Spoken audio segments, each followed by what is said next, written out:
हरि सब भली करे, भक्त गिरा साची कर। भीतर से आवाज आई, हरि सब भली करे। समझ नहीं पाई वो, दरवाजा बंद था। अब दरवाजा पीटे, बेटा जयमल आओ, बेटा जयमल आओ, शत्रु ने सेना घेर ली है। व्याकुल हो गई, इधर जाएं उधर जाएं, कहां से भीतर जाऊं, क्या करूं। पर जयमल जी तो समाधि में। आकर के फिर नीचे आने लगी कि कहूं कि भाई कुछ और करो। बस जैसे फिर जीने के पास आने लगी तो क्या देखा कि जयमल जी मंदिर से बाहर आ गए और राजसी वेश में तैयार। जैसे युद्ध लड़ने को योद्धा जाता है, ऐसे राजसी वेश में तलवार लगी है और कवच बंधे हैं, मुकुट सिर पे। आए और मां देख के बावरी हो गई। कहा, बेटा तू तो भजन कर रहा था और तू तो धोती दुपट्टा पहन के सेवा में जाता है, ये आज राजसी वेश कैसे। जयमल जी ने कहा, मां ये सब कहने सुनने का समय नहीं है। बोले, हाँ ये सब कहने सुनने का समय नहीं, शत्रु की सेना ने हमारा नगर घेर लिया है। तुरंत उतरे जयमल जी सीढ़ी से और बस सेनापति को आदेश दिया, करो कूच। और जयमल जी चढ़ गए घोड़े पर। जयमल जी का घोड़ा था, उसका नाम था कंकण। उस पर चढ़े, घोड़े को थपथपाया, इधर द्वार खोल दिए और सेना तो तैयार थी, बस राजा की बाट देख रही थी। और जयमल तो द्वार खोलते ही टूट पड़े सेना के, और ऐसे टूट पड़े सब जोधपुर के सैनिक धराशायी कर दिए। इतना जबरदस्त प्रतिशोध किया कि सेनापति था मालव देव का, उसका नाम था पृथ्वीराज जैतावत। वो सेनापति तो मारा ही गया उस युद्ध में। अब जब सेनापति मारा गया तो सेना के पांव उखड़ गए, वो भागे। मालव नरेश भाग गया, जोधपुर का जो राजा था। उसका पुत्र था रायमल, वो भाग नहीं पाया। तो बाकी सब सेना को तो मार दिया, सेनापति को मार दिया। जो रायमल था वो भी भगवत भक्त था शत्रु दल का, पर भगवान का भक्त था। तो उस रायमल को भी जयमल जी ने प्रहार किया, पर ऐसे प्रहार किया कि वो रायमल मरा तो नहीं, धराशायी हो गया। और धराशायी होकर के वहीं युद्ध के मैदान में गिर गया और विजय हो गई जयमल जी की। और विजय करके जयमल जी लौट आए। युद्ध चला 2-3 घंटे और सब काम उसमें पूरे हो गए। जैसे लौटे जयमल जी, अब तो जय जयकार होने लगी मेड़ता में। तुरंत जयमल जी की मां रानियां आरती के थाल लेकर के विजय के गीत गाने लग गई। अपने घोड़े को राव जयमल जी ने अस्तबल में बांधा और मां ने आरती की, तिलक किया। और फिर राव जयमल जी ये कह के, मां मैं अभी आया, और फिर मंदिर की ओर चले गए। वो जो मंदिर बनाया था जयमल जी ने, उसी में फिर चले गए। मां ने सोचा कि आज सेवा पूजा पूरी नहीं हुई, बीच में आना पड़ा है, इसलिए दोबारा चले गए होंगे राजा। चले गए। कोई 9 बजे का समय था, 9 साढ़े 9 का। तब रानियां, मां और जो सेनापति थे राव जयमल जी के, वो सब बैठे रहे। बोले, बस महाराज आए तो उनसे पूछें कि आज ऐसा ये चमत्कारी युद्ध कैसे हुआ। न तो युद्ध जीतने में कई कई दिन लगते थे, सेना घेरे रहती थी, कितनी मारकाट होती थी, और आज तो हमारे महाराज कोई बिजली की तरह लड़े और 2 घंटे में इतनी बड़ी सेना को धराशायी कर देना। इतना बड़ा राजा भाग खड़ा हुआ, सेनापति मार डाला, ये हुआ क्या आज। महाराज आएंगे तो पूछेंगे। अभी तो जयमल जी जीना चढ़ के ऊपर गए और 10-20 मिनट बीते होंगे, फिर जयमल जी उतरते दिखाई दिए। अब की बार वही रूप जो सवेरे जाते थे स्नान करके धोती पहन के, धोती ऊपर अंग वस्त्र, 12 अंगों पे तिलक लगे हुए हैं, उतरे। और जैसे उतरे मां तो वहीं खड़ी थी। मां ने कहा, बेटा आज इतनी जल्दी सेवा हो गई? बोले, नहीं मां, जैसे रोज होती है ऐसे ही हुई। और ये इतनी जोर जोर भेरियां शहनाइयां बज रही हैं, जय जयकार हो रही है।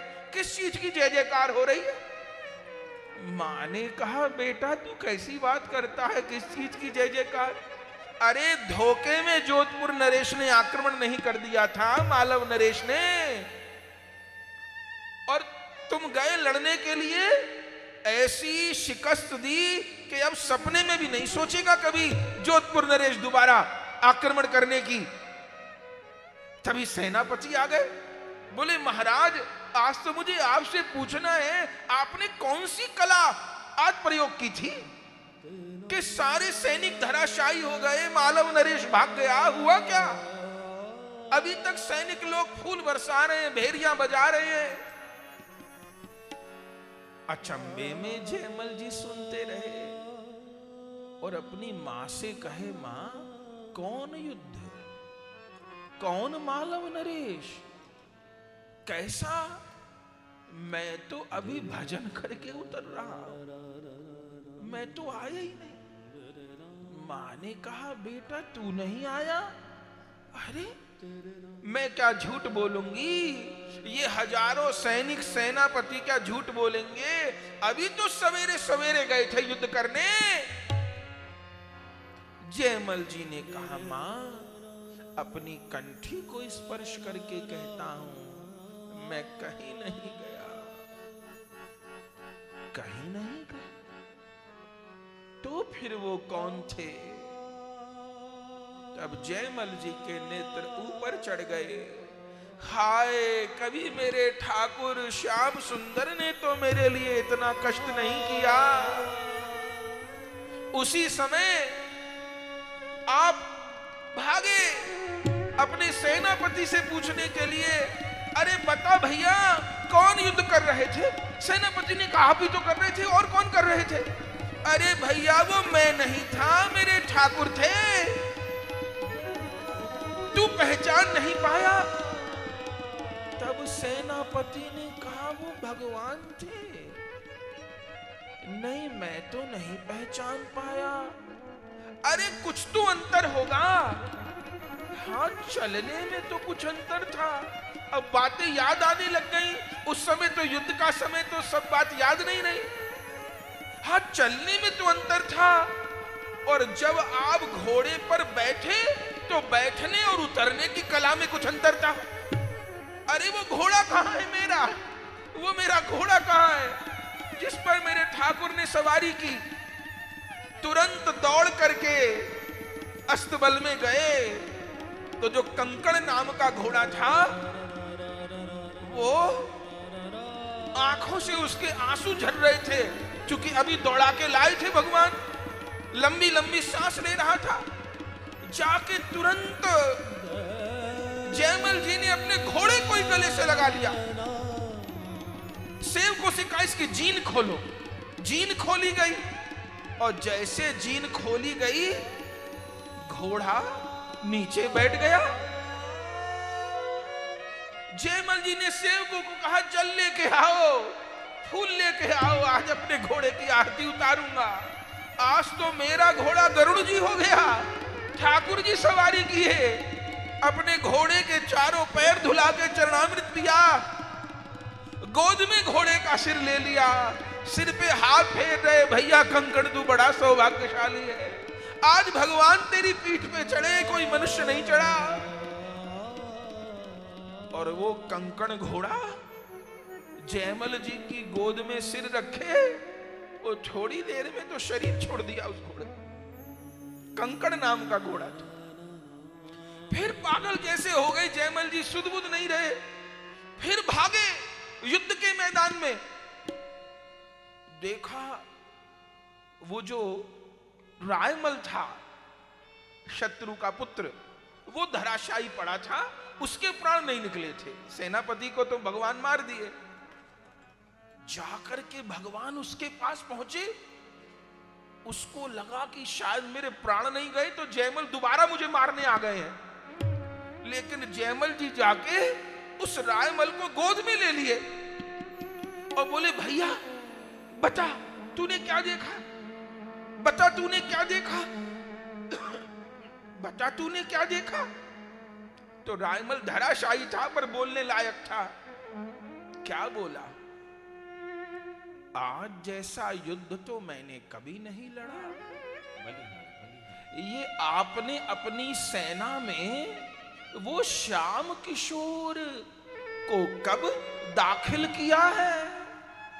घोड़े पे चढ़ के कोई श्याम रंग का किशोर तलवार लेके घूम रहा था, पूरी सेना धराशायी कर दी। और जब मुझ पर आघात करने को हुआ, मेरे तो अपने आप हाथ से तलवार छूट गई और हाथ जुड़ गए उसके सामने। हे जयमल जी, उसकी तलवार ने तो मुझ पर प्रहार नहीं किया, उसकी बाकी चितवन ने मुझ पर ऐसा प्रहार किया, श्याम दृगन की चोट बुरी री। वो श्याम दृग की ऐसी चोट मुझे लगी कि मेरे शरीर पे घाव है, मुझे उसका दर्द नहीं हो रहा, पर वो जो श्याम किशोर सैनिक ने जो वो नैन का बाण चलाया, उसको याद कर करके मैं व्याकुल हो रहा हूं। जयमल जी ने चरण पकड़ लिए उस रायमल के और कहे, भैया जिससे तुमने युद्ध किया वो कोई जयमल नहीं था, वो कोई सामान्य सैनिक सेनापति नहीं था। आज तो मुझ पापी की वाणी को सत्य करने के लिए मेरे ठाकुर ही युद्ध करने के लिए आए। रायमल उस समय भगवान के परम भक्त हो गए। उस युद्ध की भूमि की रज लेकर के जयमल अपने माथे पर चढ़ाने लगे और फिर लौट करके आए। फिर उनको उनकी पत्नी मिली, फिर उनसे पूछा, अरे बावरी, तुझ पर तो पहले भी कृपा हो चुकी है, तू भी नहीं पहचान पाई। मैं अपने ठाकुर की शपथ खा के कहता हूं, मैं मंदिर से बाहर नहीं आया, मैं तो सवेरे का गया, अब आसन से उठ के आया। वो तो मेरे भगवान थे।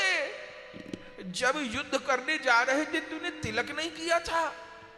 बोले, किया था मैंने तिलक। अरे बावरी, तो पहचान नहीं पाई तू।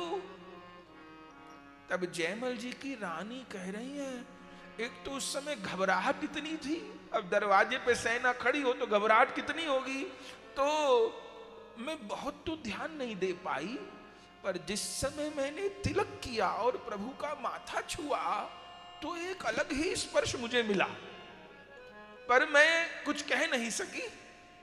और दूसरा, वेश तो बिल्कुल आपके जैसा था, पर नेत्र कुछ अलग थे, चितवन कुछ अलग थी। तब उस समय राव जयमल जी विभोर हो गए और फिर दोबारा चढ़ करके मंदिर में गए तो क्या देखा कि ठाकुर जी के पास में जिनकी सेवा करते थे उनके पास में धनुष बाण रखा हुआ है और ठाकुर जी के श्री विग्रह पर चरणों पर रज लगी हुई है, जैसे अभी युद्ध करके आए हों। और भगवान के एक कान में कुंडल नहीं है।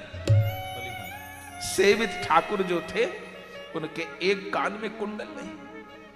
तब फिर ठाकुर जी के श्री अंग का मार्जन किया, धनुष बाण दूर रखे और मेरे ठाकुर जी का कुंडल कहां रह गया? अरे जरूर युद्ध करते में मेरे भगवान का कुंडल गिरा होगा। फिर मंदिर से उतर करके युद्ध भूमि में गए और पागल की तरह पूरी युद्ध भूमि में शव भी पड़े थे शत्रुओं के। और जहां श्याम किशोर ने रायमल पर आघात किया था वहां पहुंचे तो देखा ठाकुर जी के एक कान का कुंडल गिरा हुआ। एक कान का कुंडल ठाकुर जी के कान में और एक कान का कुंडल युद्ध के मैदान। बंधुओं, जहां कान का कुंडल गिरा वहां जयमल जी ने कुंड बनवाया। आज भी मेड़ता में वो कुंड है, उसको कुंडल कुंड बोलते हैं। जयमल जी वहां चिन्हित कर दिए, यहां मेरे भगवान लड़े, उनका कुंडल गिरा और फिर आए मंदिर में। और फिर इतने व्याकुल हो गए जयमल जी, श्री ठाकुर जी से मान कर लिए और कहे, प्रभु मुझे पता है इस दुष्ट पे आपकी कृपा नहीं है। अरे पहले मेरी धर्म पत्नी को दर्शन दिया, मुझे दर्शन नहीं दिया, मैं तो भाव नहीं करता रहा। प्रत्यक्ष दर्शन मेरी पत्नी को पहले दिया और आज तो पूरे नगर को दर्शन दे दिया। आज तो सेनापति सैनिक सबको दर्शन दे दिया। उस शत्रु पे कृपा कर दी, रायमल पे जो बार बार चढ़ाई करता था, मुझे दर्शन नहीं दिया।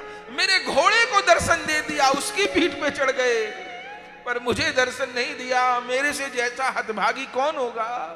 या तो मुझे दर्शन दो। मंदिर का खंबा पकड़ के खड़े थे बंधु श्री जयमल जी। ठाकुर जी को कहा, या तो मुझे दर्शन दो या तो अभी कटार से अपना गला काट लूंगा। अब नहीं जीऊंगा, अब नहीं जीऊंगा, आपने मुझे वंचित कर दिया। बोले, जैसे कटार लेकर के जयमल अपना गला काटने को हुए आत्महत्या करने के लिए, तो ठाकुर जी तो पोहड़ा दिए थे। प्रियादास जी लिखते हैं, भगवान को लगा यदि शैया से उठ के जाऊंगा तो जाने में देर हो जाएगी, कहीं जयमल अपना गला न काट ले। तो जिस खंबे को पकड़ करके रो रहे थे, उसी खंबे से श्री कृष्ण प्रकट हो और जयमल जी के जिस हाथ में कटार थी, उस हाथ को पकड़ लिए और भुजा बढ़ा करके जयमल जी को हृदय से लगा लिया और कहा, तुमने ही तो कहा था हरि सब भली करे, तो तुम्हारी वाणी तो मुझे सत्य करनी थी। अब तुम मेरी सेवा में थे तो तुम्हारी सेवा का कार्य फिर मुझे तो करना ही था। अब इतना दुख क्यों पाते हो? अब धीरज धारण करो। उस दिन से तो जयमल जी की विचित्र दशा हो गई।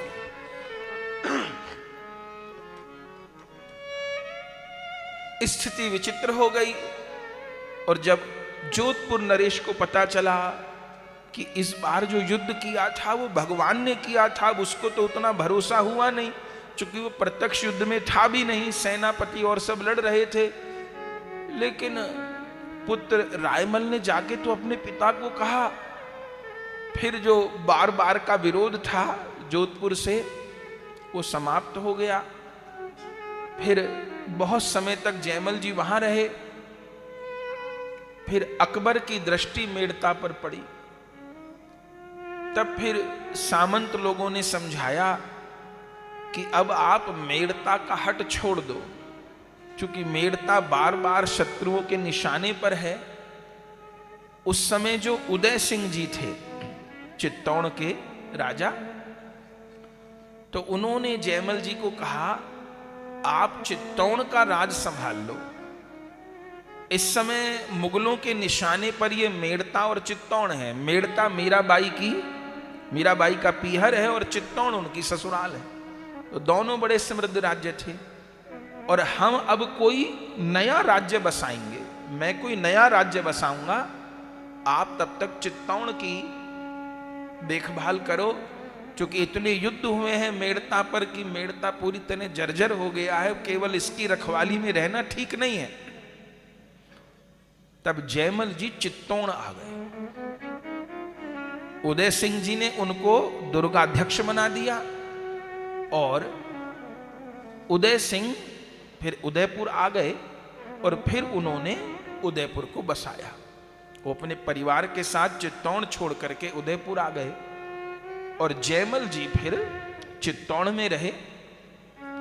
लगभग 1620 में चित्तौड़ आए जयमल जी और फिर 4 वर्ष तक बहुत शांति से रहे। और वहीं जो कुंभ शाम का मंदिर था जहाँ मीराबाई जी रहती थी, वहीं उन्होंने अपने ठाकुर जी पधराए थे और वहाँ फिर सब सेवा पूजा करते थे। अकबर को पता चला कि अब जयमल का अधिकार हो गया है चित्तौड़ के ऊपर।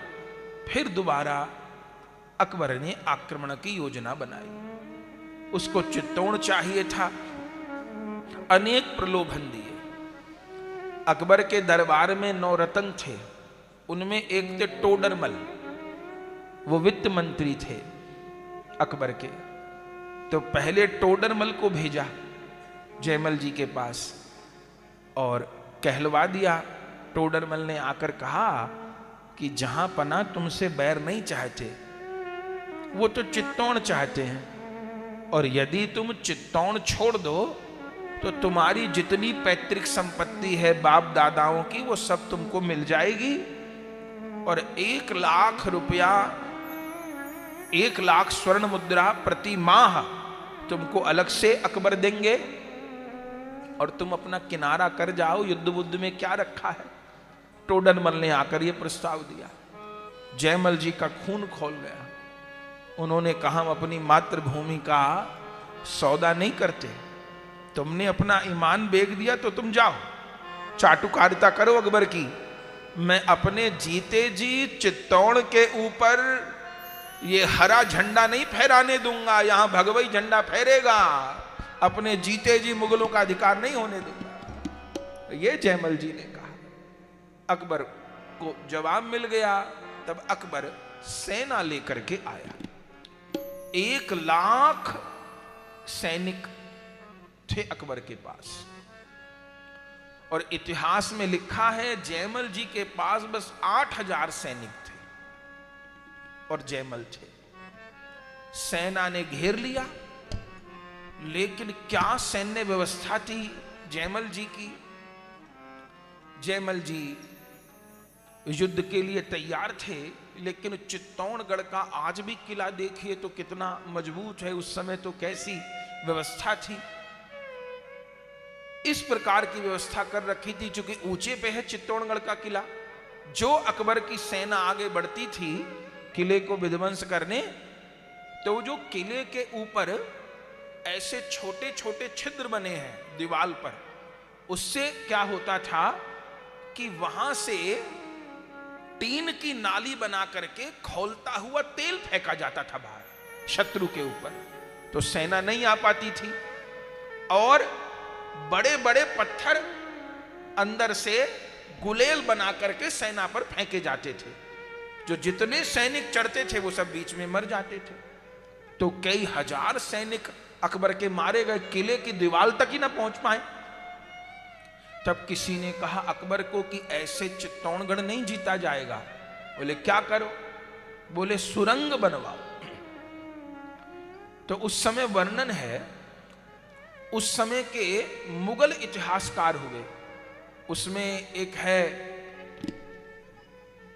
अब्जुल फजल, एक निजामुद्दीन, कई लेखक हुए। उनकी किताब है तारीखी करके।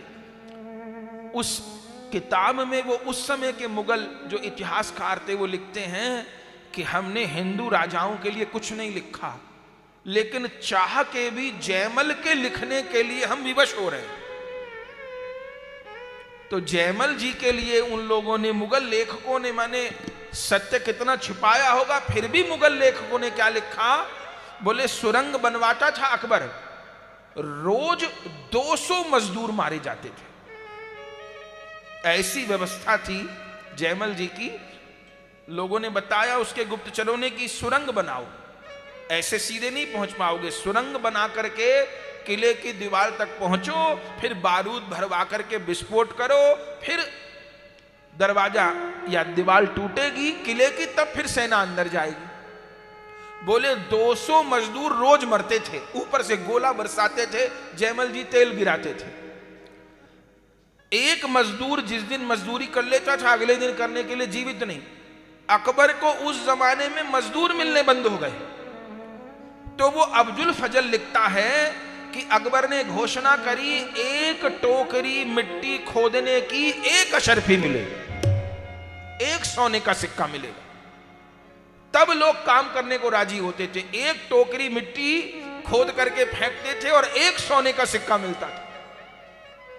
धीरे धीरे करके किसी तरह से सुरंग तैयार हो गई। लिखा है एक सुरंग में 120 मन बारूद भरवाया, दूसरी सुरंग में 80 मन बारूद भरवाया और आग लगवा दी। बहुत जोर विस्फोट हुआ तो एक तरफ की दीवार टूट गई। लेकिन इतनी व्यवस्था थी जयमल जी की, दीवार टूटी तो टूटी दीवार के आगे उनके सैनिक आके खड़े हो गए लड़ने के लिए, और साथ साथ पीछे दीवार चिरनी शुरू हो गई। पूरी तैयारी कर रखी थी, लेकिन जगह जगह विस्फोट होने लग गए। फिर अकबर की सेना ने क्या किया, चारों ओर से घेर लिया चित्तौड़गढ़ को। तो जो राशन आता था वो आना बंद हो गया। कई महीने सेना पड़ी रही, तो जो भीतर का राशन पानी था वो कितने दिन चलता, धीरे धीरे खत्म हो गया। फिर जयमल जी को लगा यदि सैनिक लोग भूखे तो कैसे लड़ाई करेंगे। फिर जब लगा कि अब केवल 1-2 दिन का राशन बचा है, तब फिर उन्होंने निश्चय कर लिया कि अब सीधा ही युद्ध करना पड़ेगा। घोषणा हो गई बंधुओं, और उस समय सबसे पहले स्त्रियों को संरक्षित करना पड़ता था। आपने यदि इतिहास पढ़ा होगा तो चित्तौड़ में 3 बार जौहर हुआ है। उसको साका बोलते हैं। जौहर आप जानते हैं, जब सुहागिन स्त्रियां, जब ये निश्चय हो जाता था कि मुगल लोग आ जाएंगे अब और अब जीत नहीं पाएंगे, तो जो सुहागिन स्त्रियां होती थीं वो एक बहुत बड़े कुंड में अग्नि लगाती थी, लकड़ी घी संविधा डाल करके, और एक साथ सुहागिन स्त्री उन जलती आग में कूद जाती थी। उसको जौहर बोलते थे। ये 3 बार हुए चित्तौड़ में। एक बार हुआ राजा रानी पद्मिनी के समय में, जब अलाउद्दीन खिलजी ने आक्रमण किया, तब 13,000 स्त्रियों ने जौहर किया था। चित्तौड़गढ़ में वो जगह है जहां जौहर हुए। दूसरी बार हुआ मीराबाई जी के समय में, जब मीराबाई चित्तौड़ छोड़ के वृंदावन चली गई, तो उनकी जो छोटी सास थी हांडी रानी, उनके समय में जब बहादुर शाह जफर ने आक्रमण किया, तब 32,000 स्त्रियों ने जौहर किया था। और तीसरा जौहर जयमल जी के समय में हुआ। चूंकि ये मुगल लोग स्त्रियों को पवित्र कर देते थे। ये है भारत का इतिहास। आज तो जब ये लिव इन की बात सुनते हैं तो बड़ा अचंभा होता है, चूंकि ये इतिहास नहीं पढ़ाए गए बच्चों को। सोचिए भारत की नारियों को कि मुगल हमको आके छू ले, हमारी बेटी बहू को मुगल आके छू ले, ये उनको सहन नहीं था। जलती आग में कूदना उनको सहन था। जलती आग में वीरांगनाएं कूदती थीं, अपने 2-2, 4-4, 5-5 साल के बच्चों को, जो बच्चों को मार देते थे, बेटियों को तो छोड़ते नहीं थे। तो सब सुहागिन स्त्री छोटी उम्र से लेकर बड़ी उम्र तक, रात को जौहर की तैयारी हुई। सब स्त्रियों ने सुहाग के सामान पहने, रात को अग्नि जोड़ दी गई। उसमें जयमल जी की 3 रानियां थी, उन्होंने भी जौहर किया। जयमल जी की बेटियों ने जौहर किया, बेटों की बहुओं ने जौहर किया। अग्नि लगाई गई और सब पूरा सुहाग का सामान पहनती थी, अपने पतियों को प्रणाम करती थी, आग के कुंड में कूद गई। चीख पुकार की आवाज। अकबर बाहर से देख रहा था, चूंकि आग उठने लगी तो उसने कहा ये रात में ये लोग क्या करने लगे। किसी मुगल ने कहा महाराज इनके यहाँ होली होती है तो उस पे आग जलती है, आग जलाते हैं। अकबर ने कहा ये कोई होली का समय तो नहीं है। चीख पुकार की आवाज पर उसको खबर नहीं। पूरी रात अग्नि जलती रही, स्त्रियों के जलने की, चीखने की आवाज आती रही। फिर सवेरे का जब समय हुआ, आग ठंडी हुई, तब जयमल जी के पास जो सैनिक थे, 2000 तो पहले शहीद हो गए, फिर केवल 4-5 हजार सैनिक थे। सबने उस भस्म को लेकर के माथे से लगाया। सब लोगों ने अपने सिर के ऊपर केसरिया कपड़ा बांधा और सब ने मुंह में जीभ के नीचे तुलसी दल रखा, क्योंकि अब पता था अब लौटना तो होगा नहीं। तो तुलसी दल मुंह में रख के राजपूत लड़ने जाते थे। भगवत भक्त थे सब कि अंतिम समय मुंह में तुलसी दल हो। और फिर सवेरे जयमल जी ने द्वार खोल दिया। उसके लाखों सैनिक अकबर के और जयमल जी केवल 4-5 हजार से। इतिहास में लिखा जैसे भूखा सिंह टूट पड़े, ऐसे जयमल जी टूट पड़े और लगभग 50,000 मुगल काट डाले जयमल जी। उनकी सेना उनके साथ केवल 4-5 हजार से 50,000 मुगल काट डाले। और कैसे लड़ते थे जयमल जी? दोनों हाथ में तलवार लेके लड़ते थे। एक हाथ से तलवार लेके नहीं लड़ते थे, दोनों हाथ से तलवार चलाते थे। संहार करते गए, लेकिन वो तो अपार सेना थी। आखिर में जयमल जी को गोली लगी जंघा में, तब भी लड़ते रहे।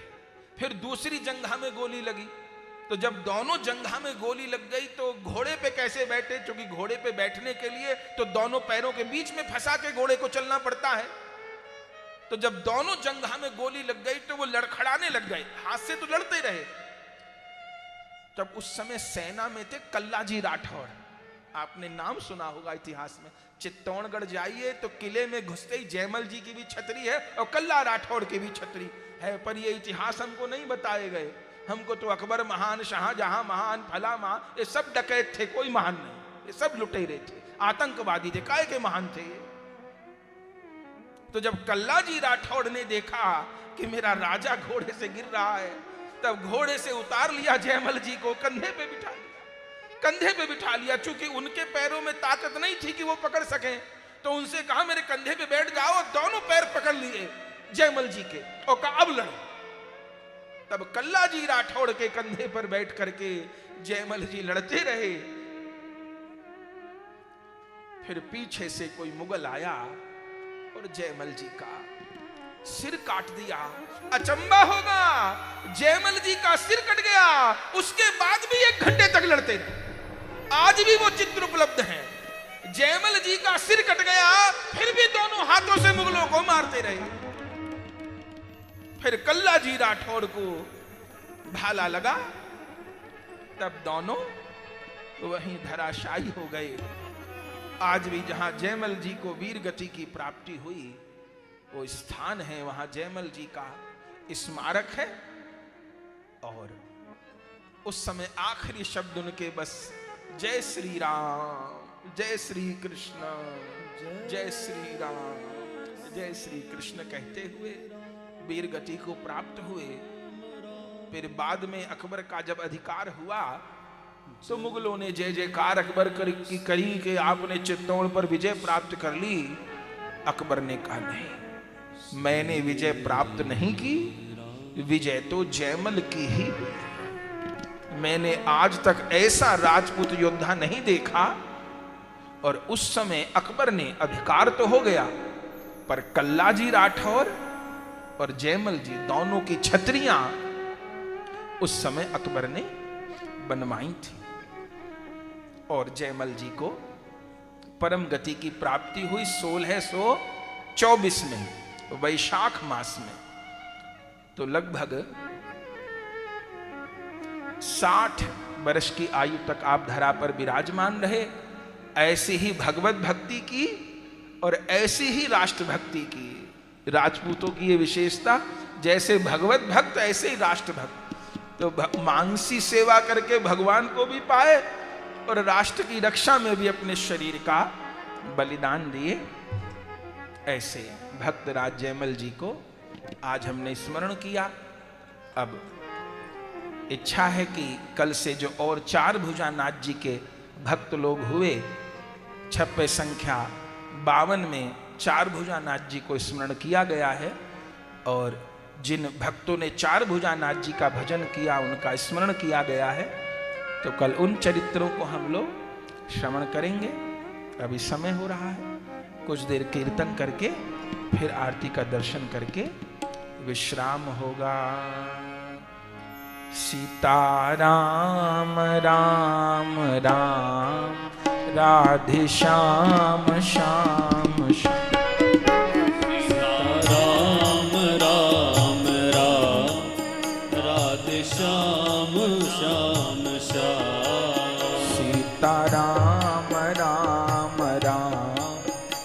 राधे श्याम श्याम सीता राम राम राम राधे श्याम श्याम श्याम सीता राम राम राम सीता राम राम राम सीता राम राम राम सीता राम राम राम राधे श्याम श्याम श्याम राधे श्याम श्याम श्याम राधे श्याम श्याम श्याम राधे श्याम श्याम श्याम सीता राम राम राम सीता राम राम सीता राम राम राम सीता राम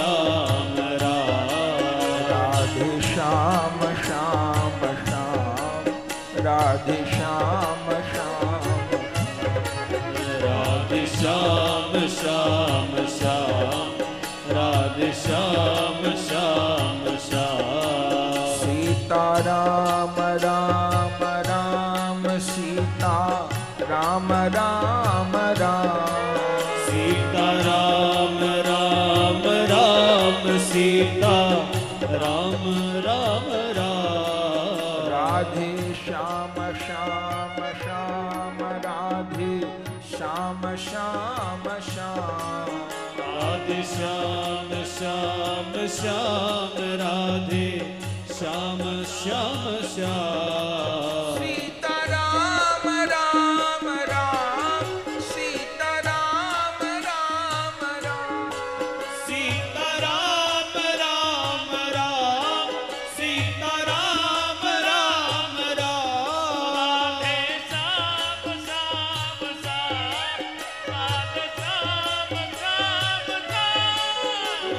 श्याम श्याम श्याम राधे श्याम श्याम राधे श्याम श्याम श्याम निताई गौर राधे श्याम हरे कृष्णा हरे राम निताई गौर राधे श्याम हरे कृष्णा हरे राम निताई गौर राधे श्याम हरे कृष्णा हरे राम निताई गौर राधे श्याम हरे कृष्णा हरे राम निताई गौर राधे श्याम हरे कृष्णा हरे निताई गौर राधे श्याम हरे कृष्णा हरे राम निताई गौर राधे श्याम हरे कृष्णा हरे